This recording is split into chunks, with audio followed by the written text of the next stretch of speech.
Hey everyone, Internet Vicious Book Reader here. Today I want to talk about Complaint by Sara Ahmed.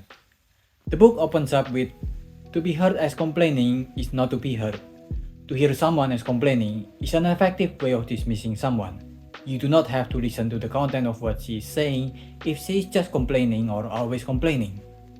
Which is true.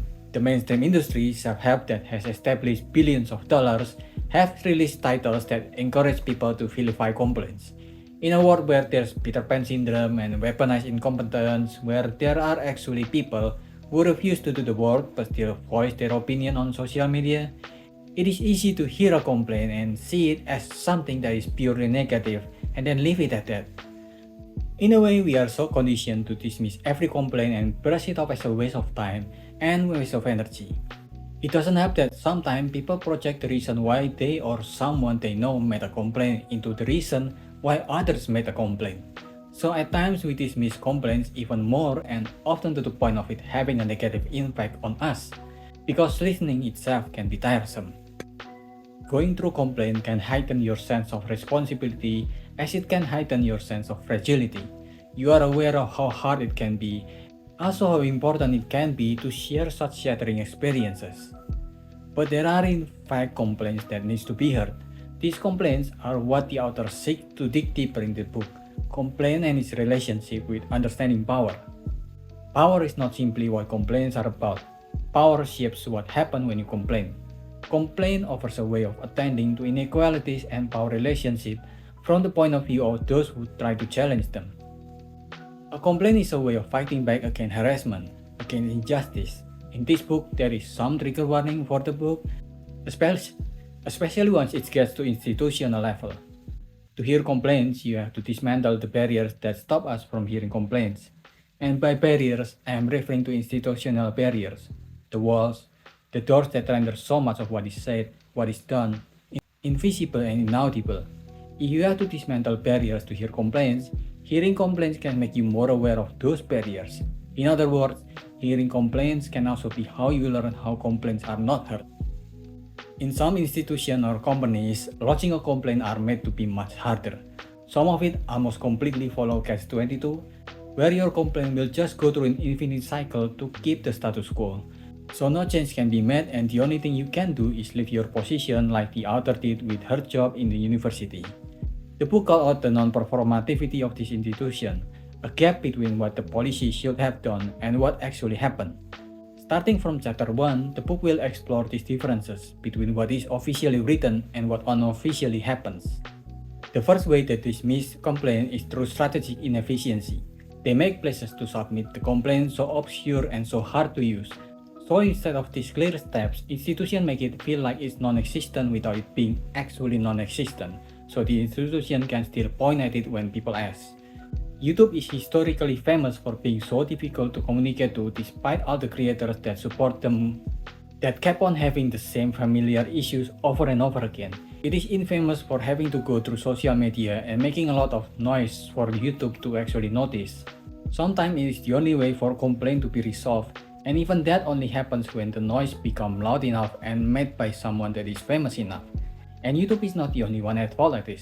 Companies and governments are infamous for making it difficult for change to happen. Banks are notorious for making everything so difficult. A friend of mine who worked at the bank told me about a complaint that often directed to the bank to cancel some subscription and ask for a refund. From thousands that asked for a refund, the one that lasted until the end may be just 2,000 of complaints because of how inefficient it is to go through the system. The complainers are the ones who have to do all the hard work even though they are the one that is the victim of the institution. Often they need to go through many people from one person to another, sometimes having to go through the same person twice or more because that's how the system was built. And worst of all, you have to follow the same procedures that you've gone through to each person, including the same person you've gone through twice that you've given all the long explanation you've given before. It is built on purpose to make you give up on your complaint. Strategic inefficiency, purposefully inefficient at handling complaint in order to reduce complaints. It is built to make you give up on your complaint. In fact, often if the complainer has gathered evidence that supported the complaints, Some institutions just go to treat the complainer as making things difficult even when it is pointed out that the institution is the one clearly in the wrong. As a result, the institution become immune to criticism and in the long term turn stagnant. Often the institution even may threat that the complaint may cost the complainer something, whether it's physical threat, financial threat, or other kinds of warnings. Warning about complaints can not only offer protection of bad consequences for those who may complain, they can function as endorsement of the conduct a complaint is being made.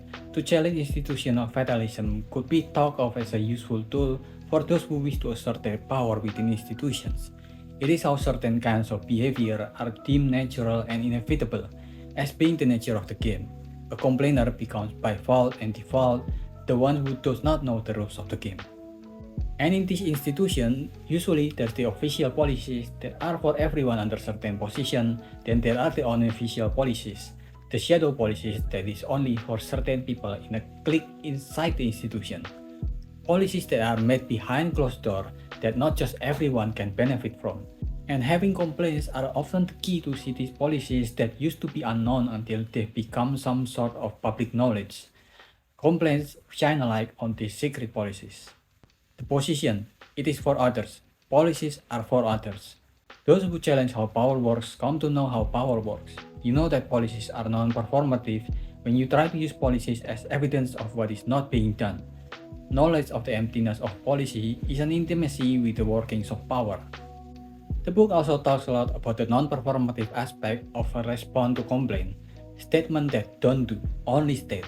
A more official no action talks only. So instead, like we will make these changes, the institution will say we will do our best to implement these changes. Creating evidence of doing something is not the same as doing something. If you watch any YouTuber apology, you'll recognize this one easier. Sometimes they even take things personal in order to derail the conversation or promising to do better in the future without the action towards change. Anything but taking accountability, empty words. She was implying that sympathy could be given because it was empty. Words can be said because of what they do not do. We learn what the initial sympathy was doing by how that sympathy was withdrawn. When she persisted with making a formal complaint, she was received less sympathetically. The author made a lot of terms in the book, most of them are well explained, but some call back to former work like feminist ear, which is a term from another book of the author which I have not read yet. Kinda like explanation in the book, and the explanation from this book just sounds like it's a fancy name for being a good listener. It reminds me a bit too much to people who said having an entrepreneur mindset instead of saying they work hard. It's a bit too main character coded for me, but it is possible that I'm missing a lot of context from the book that I have yet to read. The writing style is also interesting. It uses word, or more specifically explanation of words, as a segue into explaining further some of the concepts tackled in the book. It is something you'll need to get used to. There are a lot of information you can glean out of complaints and out of this book. Of course, just like any information, you'll need to sift through them. There are times when complaints are just sign of entitlement after all, which is also discussed in the book. Also in chapter 5, where we get more details on the events that precede the complaints, can be difficult to read, emotionally taxing. This is where the trigger warning for assault takes place. And although a lot of the testimonies and topics here are focused mostly in academia surrounding their ethical problem with diversity and their attempt at dismissing those problems, but you can easily see these patterns of behavior on other industries and other companies. It is more than 300 pages of a deep dive into one singular topic, so it's definitely not a read that is for everyone. But despite it being one topic, and despite the writing at times can feel like the author is trying to play synonymous words to describe things, despite all of these flaws, it's amazing how much of the book I really want to talk about, to try to put into this video. There is still so much I did not talk about. There's institutional fatalism, where people just gave up on trying to change an institution because it's been that way for so long. There's institutional venting, where the institution listens to the complainer just to calm them down so they won't escalate the complaint. And so much more that I haven't mentioned at all in the video. The book teaches us much about not only to recognize these patterns of behavior, but to also set up some defense against them. How to set up boundaries when needed, and what to do when people keep pushing those boundaries, etc.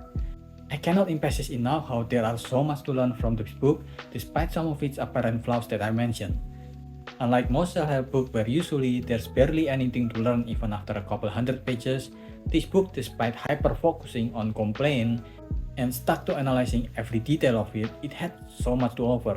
Every pages are brimming with understanding and knowledge. It really expands our understanding of what we can learn from complaint in different ways. A complaint can be how you live with yourself, because a complaint is an attempt to address what is wrong, not to cope with something, not to let it happen, not to let it keep happening. You refuse to adjust to what is unjust. A complaint can be a way of not doing nothing. I think the double negative is often the terrain of complaint. I could not do anything. A complaint as saying no to doing nothing. Doing nothing about something that was so wrong is to let the wrong happen. A complaint can be a critic, and through criticism, we can learn how to be a better person. We can learn how to right what is wrong, to build a better world. There is strength in learning how to listen to a complaint as much as there is strength in giving a complaint to the wrong you see. It's the first step to change. It's a small part of history with events preceding it and events after it that is filled with more reminder of the need to complain. There are a lot of people who see the world and see how difficult it is to change what has been established and normalized for so long, and then choose to give up and just go with the flow.